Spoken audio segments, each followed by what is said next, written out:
আজকে আপনাদের সামনে তুলে ধরার চেষ্টা করছি যে আমাদের যে অঙ্গনারী কর্মী আছে, সে অঙ্গনারী কর্মীরা দলবদ্ধভাবে এসে সিডিপি অফিসে এসে তাদের যে দাবি দেওয়া সেই বিষয়ে আলোচনা করছে। সেই বিষয়ে তুলে ধরবো আপনাদের সবার সামনে। এতগুলো মেয়ে আইসিডিএস অফিস ঘেরাও করেছেন, বিষয়টা কি? কথাগুলো মন দিয়ে শুনবেন। কথাগুলো যে কথাগুলো বলছে আমাদের আইসিডিএস সরকার, সে কথাগুলো একটু মন দিয়ে শুনবেন। মেসেজ করেছিলেন যে আমাদের 12টার মধ্যে এখানে উপস্থিত হতে হবে এবং আমাদের একটা মিটিং হবে। যারা যারা ইকিউআইসি এফআরএস করেননি তারা আসবেন।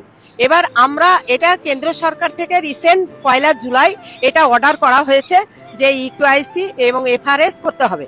এটা যারা ইউকিউআইসি আর এফআরএস এর মানেটা কি? এর মানে হচ্ছে যে যারা প্যাকেট খাবার নেয় তাদের ক্ষেত্রে ওটিপি যাবে। আমাদের প্রত্যেক মায়েদের তো ফোন নেই আর ব্যালেন্সও ভরা থাকে না। এবার বাবারা তো পরিযায়ী শ্রমিক, তাদের কাছে যে ফোন দিয়ে আমরা আধার লিঙ্ক করেছিলাম সেই ফোনটা ওদের কেরালা, দিল্লি, বোম্বে কাজ করে, সেখানে থাকে। এবার আমাদের যারা অঙ্গনারী কর্মী, ইকিউআইসি যে কেন্দ্র সরকার আমাদের উপরে চাপিয়ে দিচ্ছে মোবাইল না দিয়ে, কেন্দ্র সরকারই মোবাইল দেওয়ার কথা, আমাদের দুবার মোবাইল দেওয়ার কথা, দেয়নি। আমরা নিজে মোবাইল কিনে কাজ করছি। এবার ওই কাজটা করতে গেলে 5G মোবাইল লাগবে আর আমাদের 4G মোবাইলে কাজ করছি। এবার আমাদের কেন্দ্রীয় সরকারের কাছে আমাদের দাবি, আমরা আন্দোলন করেছি, আগে আমাদের ফোন দেন, তারপরে আমরা এই কাজ করব। আমাদের যে পরিকাঠামো, সেই পরিকাঠামোটা না দিলে আমরা কাজ করতে পারবো না, এটা আমাদের দাবি। এবার আমাদের ম্যাডাম এবং সুপারভাইজাররা কাল রাতে থেকে আমরা ডিপিওর কাছে কাল গিয়েছিলাম এই বিষয়ে ডিপিও সাহেবকে বলতে। উনি বলেছেন, রিকোয়েস্ট করলেন যে অর্ডারটা আমাকে ধরিয়ে দিলেন, দিয়ে বললেন যে এই গভর্নমেন্ট আমাদের অর্ডার দিয়েছে, সেই অর্ডার আমরাও আপনাকে দিয়েছি, আপনাদের দিলাম। তাহলে গভর্নমেন্ট যদি কোনো কাজের অর্ডার করে সেটা যেমন আমরা মানতে বাধ্য, আপনারাও মানতে বাধ্য। তো আমরা বললাম, স্যার আমরা গভর্নমেন্টের কাজ দিয়েছে আর সেই কাজ আমরা করব না, তা কখনোই নয়। আমরা গভর্নমেন্টের অর্ডার আমরা মানতে বাধ্য, কিন্তু কাজ করার মতো সময়, সুযোগ এবং পরিকাঠামো সেগুলো আমাদের ঠিকঠাক যদি না দেওয়া হয় তাহলে আমরা কিভাবে কাজ করব। আর সব থেকে বড় কথা যে আমরা বাংলার বাইরে যে সেন্টারগুলো আছে তারা শুকনো খাবার দেয়, বেশিরভাগ প্যাকেট খাবার। তারা ওটিপি গেল, 20-22টা বাচ্চা তারা খাবার দিতে পারে, কিন্তু আমরা গ্রামগঞ্জে কাজ করছি, গরিব মহিলাদের কাছে বড় মোবাইল নেই। আমরা যখন খাবার দেব তখন ওটিপি দেব, তারপরে তারা দেখে বলবে, তারপরে খাবার পাবে। এবং এফআরএস সেটা হচ্ছে মুখমণ্ডলের ছবির সঙ্গে আমরা মেলাবো, তারপরে সেই বাচ্চাটা খাবার পাবে। বাই চান্স যদি সেই বাচ্চা না মুখটা মেলে তাহলে সে খাবার পেলো না, তাহলে আমরা তো 90 জনের খাবার রান্না করলাম, 20 জনের মিললো না, ওটিপি আসলো না, ফোনে ব্যালেন্স নেই কিংবা ফোনটা নেই, তাহলে সেক্ষেত্রে আমরা ওই বাচ্চাগুলো, আমরা কিন্তু লড়াইটা করছি শুধুমাত্র অঙ্গনারী কর্মীদের জন্য না, সহায়িকাদের জন্য না, আমরা বাচ্চাদের জন্য লড়াই করছি। কোন উপভোক্তা যেন এই খাবার থেকে বঞ্চিত না হয়। আমরা বলতে চাচ্ছি যে আমাদের কাছে যারা যারা আসবে তাদেরকেই আমরা এই খাবারটা দেব, যারা পাওয়ার উপযুক্ত তাদেরকে খাবারটা দেব, যে মারা খাবার পাওয়ার উপযুক্ত। এমনিতে কেন্দ্র সরকার পোষণ টেকার করেছে, পোষণ টেকারের 16 বছরের নিচে গর্ভবতী মায়েদের নাম উঠছে না, অসহায় দরিদ্র পরিবারের মহিলা, তাদেরকে আমরা খাবারটা দিতে পারছি না, কারণ ওই পোষণ টেকারে তার নাম এন্ট্রি করা যাবে না। 16 বছর বাস্তবে যে ঘটনা ঘটছে সেই কথাটাই বলছেন, তাদেরকেও আমরা খাবার দিতে পারি না। আমরা শুধু আমাদের জন্য লড়ছি না, এলাকার গরিব মহিলা, গরিব অভিভাবকদের বাচ্চাদের জন্য লড়ছি। আজকে কতগুলো আমাদের সিদ্ধান্ত আছে, যদি এই জিনিস বাতিল না করে কেন্দ্র সরকার, আমরা অভিভাবকদের নিয়েই লড়াই করব, সমস্ত এলাকার অভিভাবকদের নিয়ে আমরা লড়াই করব। এইটা আমাদের কথা।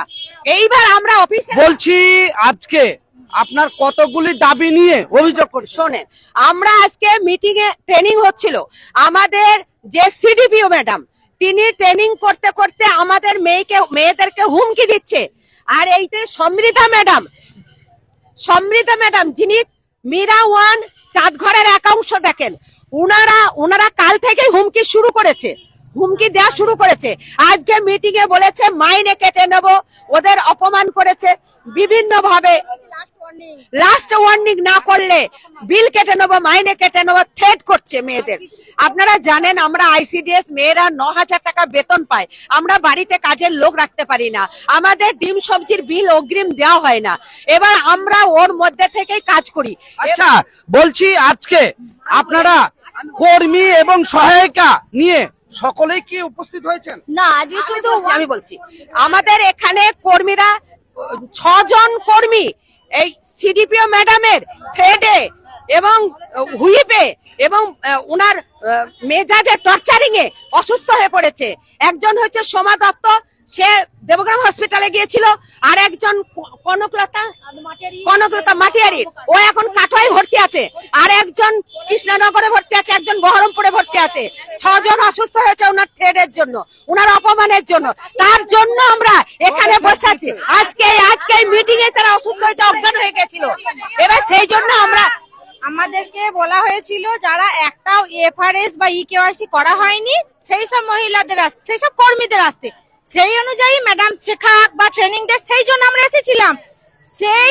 সেইটার জন্য আসা হয়েছিল, আমরা ওনাকে উদ্দেশ্য ঘেরাও করার, অপমান করার উদ্দেশ্যে আসেনি।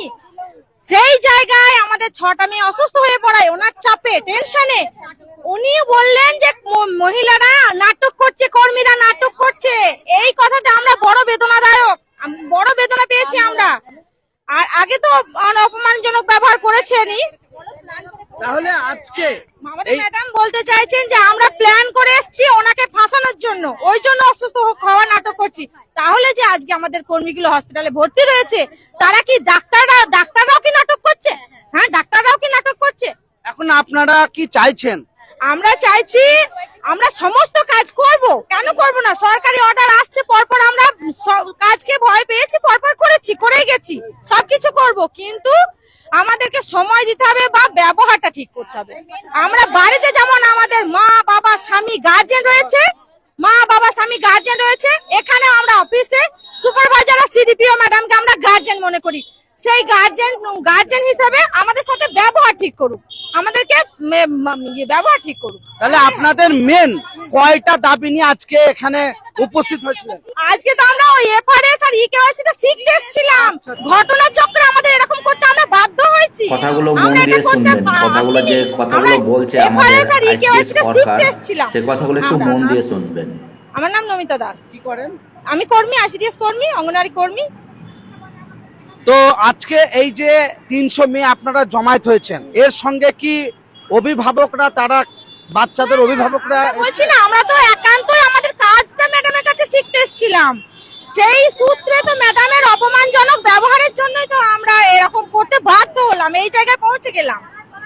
তাহলে আপনারা বলতে চাচ্ছেন কেন্দ্রের যে কাজ সেইটা আপনাদের উপর চাপিয়ে দেওয়া এবং আপনাদের উপর প্রেসার দেওয়া হচ্ছে, তার ফলেই 6 জন অসুস্থ, এটাই তো বলতে যাচ্ছেন? আমার কথা শুনুন, আমি বলছি যেটা আমাদের মেন পরিকাঠামো সেটাই নেই, যেটা ফোন, যার জন্য সমস্ত কিছু। দাবি কি এখন আপনারা কি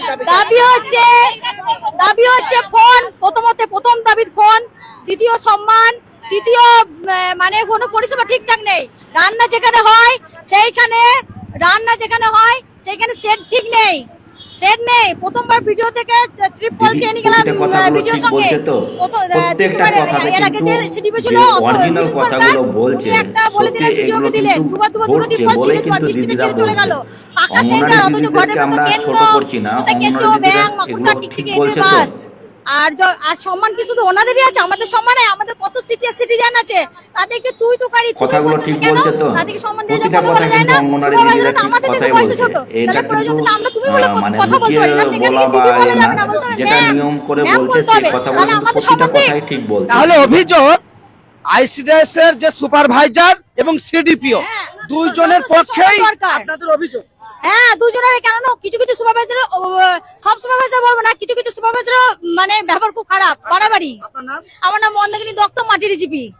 অবশ্যই শুনতে পেলেন, কালীগঞ্জ থানা দেবগ্রাম স্টেশন রোডে আইসিডিএস অফিসে সিডিপিও এবং সুপারভাইজারের বিরুদ্ধে সরাসরি কর্মীদের অভিযোগ, তাদের উপরে পরিকাঠামো ঠিক নাই বলে প্রেসার ক্রাইট করে বেশ কিছু কাজ করা বাধ্য করা হচ্ছে, তার ফলে 6 জন অসুস্থ হয়ে পড়েছে এবং তারা চাইছে যে আমাদের পরিকাঠামো দেওয়া হোক। অবশ্যই আমরা যেটা কাজ সরকারি দেওয়া সেই কাজ আমরা তো আজ করব। এই পর্যন্ত, আবার নতুন ভিডিওতে হাজির হব আমি হৃদয়।